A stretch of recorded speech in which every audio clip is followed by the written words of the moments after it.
Bea Bores ipagtatanggol dapat ang best friend niya na si Andrea Brillantes pero ang ending ay ipinahamak niya pa ito at nasabi ang katotohanan na may relasyon talaga si Andrea at Daniel. Halina't panoorin natin ang buong detalye.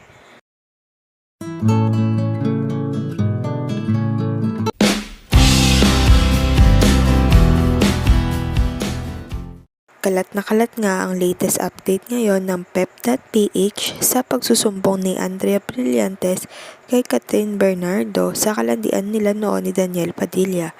Kaya ganun na lamang kung ipagtanggol ni Bea Bores ang kanyang kaibigan sa kanyang IG story na deleted na nga.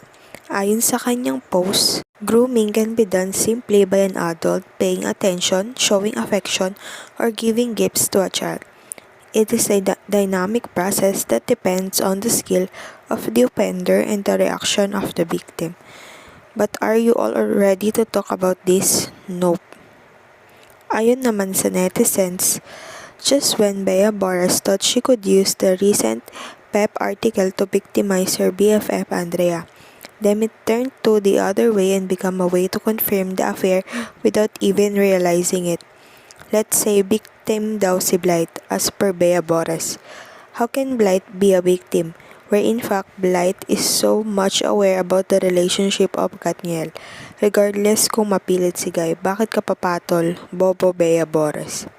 Daniel and Andrea trying to keep mom for so long, only for that one stupid friend Bea Bores to drag you to the mud suddenly trying to fame this as it's only the boy's fault in her friend's completely innocent. May pakinabang rin pala ang pagiging tanga ni Bea Bores, literal na naggisa sa sariling mantika, lols. Minsan may sense rin ang pagiging tanga ni Bea Bores, okay, good job, iha. Sa sobrang pagiging sausawera ni Bea Bores, di na ata niya namalayan na pati sarili niyang best friend nilaglag niya. Maghintay na lamang tayo ng susunod na update. Huwag kalimutang mag-like at subscribe sa aking YouTube channel, Celiang Beats. Baka kayo ang isa sa manalo ng 500 pesos sa December 25. Maraming salamat po.